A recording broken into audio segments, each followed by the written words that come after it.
What's up, geeks and gamers? It's Odin, coming to you with another video, and today we're going to be talking about The Meg. So if you've not had a chance to see this film yet, I highly recommend it. Is it the best movie in the world? No. Is it a hell of a lot of fun? Absolutely. If you want to see Jason Statham stab a shark in the eye, well, you've come to the right place. But let's actually see what the box office breakdown is and also how it is doing in China, since now this is a film finally that I'm reviewing on the channel that actually has an opening in China, at least since I've been doing videos here. So let's take a look and see how it's doing in China, how good old China's treating this movie so far. So the Meg box office. Just a little bit of a breakdown, as I like to usually do. So the budget for The Meg, obviously it's a huge CGI fest film, so it's going to cost a lot of money, and so it costs $130 million to create. Of course, as we know, just by rule of thumb, usually half of the production budget equals the marketing cost, which would make this $65 million, which means that the entire total cost would be $195 million. Now that number is important because it means that a movie has to reach that number, the total cost, marketing and production, in order to become profitable, in order to make its money back. The current box office is sitting at $220 million, but that is before this weekend's estimates are concerned. So that means that this is likely going to be closer to $250 million, maybe even a little bit more than that, as it slowly edges towards $300 million. I really do think by the end of this run, it is very likely going to be sitting around $400–500 million. I will be able to give a better estimate about that once we do get this weekend's totals in, because as you know, once you have the first 2 weekends of a movie's release, what you're able to do is you're able to pretty much predict how much money it's going to make overall, because most movies make roughly 50%, maybe even a little bit more in their first 2 weeks, depending on how well it's doing, how good the word of mouth is. All of these factors determine how much a movie will make over the course of its life. And so that's why 50% is usually a good number to indicate. Obviously, we don't have that quite yet, but based on that alone, again, this is before we have this weekend's in, it's going to make at least $444 million, but it's likely to get closer to that $500 million, could even get even higher than that, especially depending on how it does in China and other countries overseas. So first, we looked at that, $222 million as of today. The actual gross then from that point, because remember that over the course of a film, the production budget, or rather the production company, only gets about 60% of the box office totals. The reason why is because they make deals with different theater chains like AMC, Regal, and opening weekend, they usually get about 90% of the cut, but as the weeks go on, the movie theaters get more and more of the profit per ticket, and that's why overall the good rule of thumb is that 60% is what the total box office take will be for a film by the end of its run, or at least for a production company, which means that the actual gross of the film so far, yeah, you see $222 million, but it's actually only made $133.2 million, because you have to take into account that's only 60% of that total that it's going to be taken in. So that means that when we break this down, when we look at the total cost and then we look at how much it's made thus far, we look at either a net or a loss, and right now it's at a loss of $61 million. But as I said, we're looking at getting another $50 million potentially for this weekend alone, which will either get the film very, very close to breaking even, or possibly even starting to make a profit as of this weekend. Again, China is going to be a very big factor, and I'm going to explain why in a second.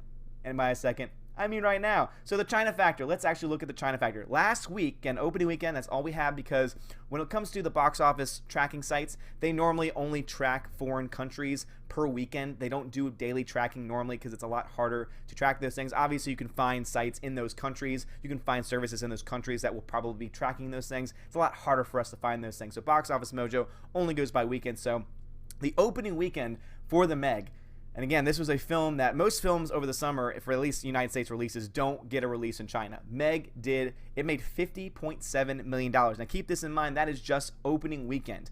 I'm telling you right now, China is usually a very big box office draw, especially for these big budget films. So it could end up making $150 million just in China alone. But we will see what ends up happening by the end of China, and we will keep track of it here. But just a fun fact, interesting fact for you. Solo, which is still also, for just so you know, Solo Star Wars Story is still under $400 million. It is not going to crack $400 million, which is abysmal. Had a total, this is its total China gross, of $16 million. Keep in mind also, The Last Jedi, in its total run, only made $42.5 million in China. So The Meg has already outpaced both of those films by a pretty decent amount in just one weekend. And as I said, it looks like The Meg is likely going to make closer to $150+ million just in China alone. Now, it's interesting that that's the case because remember what everyone's saying was like, oh, the reason why it didn't do well in China, the reason why Last Jedi and, even The Force Awakens and Solo didn't do well in China is because, Star Wars, it's not an established product, and it's not one that they're used to. I don't really think that they're used to giant sharks either. I mean, I guess you could say that there's been other movies that have had giant sharks in it, but there's also been a lot of other sci-fi movies that have had space cowboys in it too, and yet here we are. So that excuse continues to just become so much more irrelevant when you look at the fact that there are still films coming out from American companies that are doing significantly well overseas, this one just being an example of that. Let's also look at the Rotten Tomatoes factor, because then some people might say, oh, well, maybe Rotten Tomatoes, maybe the Meg is doing great for the critics, great with the audiences. People are saying it's a ton of fun. Like me, I think it's a lot of fun. I still give it a C- overall as a film. But I cannot deny that it's a fun film that you're going to want to shove popcorn down your mouth for. But let's actually see what the Rotten Tomatoes scores are for those three movies that I was just talking about. The Meg, 48% from the critics, 58% from audiences. Not very good ratings. Even that audience rating, 58%. If I were to look at that, because the way that I normally read Rotten Tomatoes is I say, all right, the critic score is going to tell me, is it a well-crafted film? Is it well-made? Is it nice to look at? Audience scores can tell me, is a lot of fun. If I were just to look at this, knowing nothing else, having seen none of the trailers, I would say, oh, this is a pretty bad movie because it doesn't have a good critic rating and it also does not have a good audience rating either. But guess what? It's still making money. It's still making crap ton of money. It is still on pace to make more than Solo did. It is still on pace to destroy maybe even close to double what Solo did. Solo, on the other hand, guess what?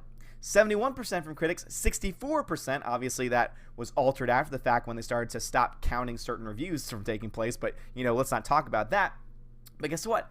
Well received from critics and also had a positive audience there. And I will say this, Solo was a C-level film. I mean, don't get me wrong, it's not garbage tier like The Last Jedi. It's not total garbage tier, but at the same time, it did well enough here where how do you explain that it didn't do well in China? You can't just say, oh, well, it's because it's not an established property. No, if it's a good movie, if it's an entertaining film that has great marketing, it's going to do well. Just look at The Meg.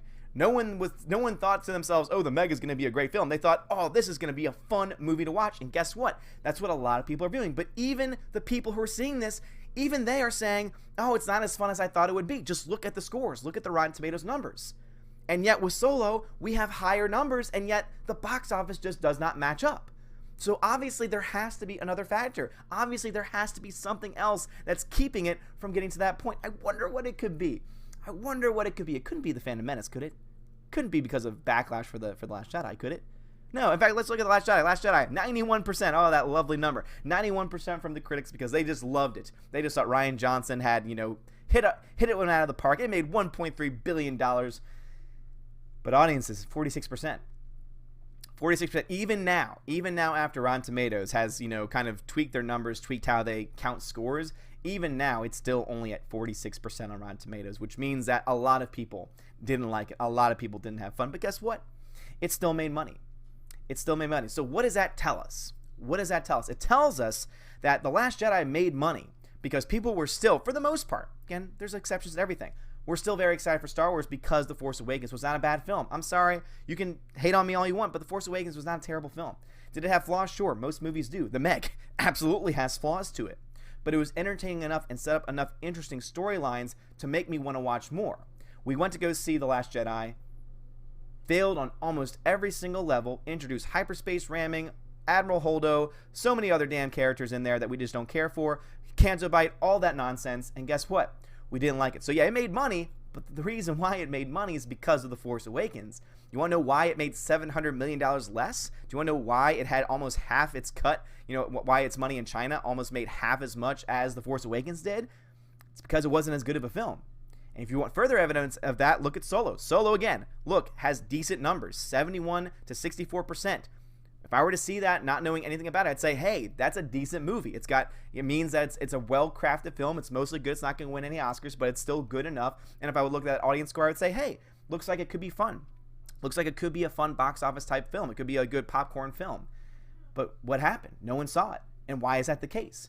Because people sat home and chose not to go see this film. And why is that the case? The Last Jedi. And again, the numbers speak for themselves. Just look at the Meg.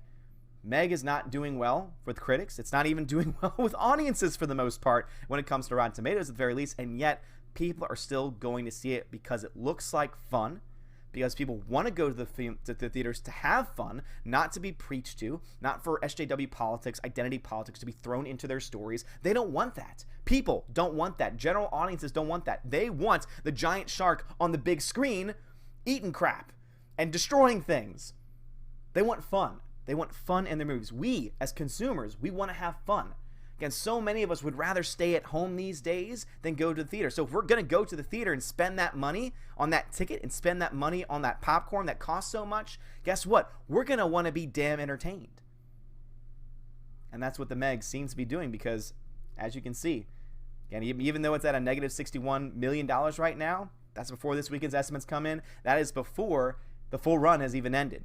That movie, I'm going to predict you right now with 100% accuracy, this movie is going to make a profit. And it's going to make a decent profit at that. It's probably going to make that $61 million over this weekend alone when you take the worldwide totals. And you want to know why? Because it's fun. So anyone who's still talking about The Last Jedi, trying to defend it and everything, if you cannot tell me, if you cannot look at these numbers, if you cannot look at what happened to Solo, if you cannot look at what's going on right now and not admit and not see the facts in front of you, just wait until episode 9 comes out because you're going to see some pretty dismal numbers in comparison. Are they going to be as bad as Solo? Probably not. But in comparison to the rest of Star Wars, you're damn right. The thing that needs to change, these films need to become fun again, and the best way you do that is by appealing to your fan base. I talked about this last week on this channel. Mission Impossible, guess what they do? They listen to their fans. They make things bigger and better. They improve upon everything. They make the stunts even more insane, and guess what? They keep it practical because they know if they go that CGI route, they're going to lose a lot of their fan base because a lot of their fans go to see those films because they're real stunts with real people and not just CGI nonsense in the background. So Star Wars, take note. Lucasfilm, Disney, take note. If you listen to your fans, if you provide a fun, action-packed film like the Meg did, even if it's bad, even if it's atrocious, even if it's a 48% Rotten Tomatoes and 58% from audiences, guess what?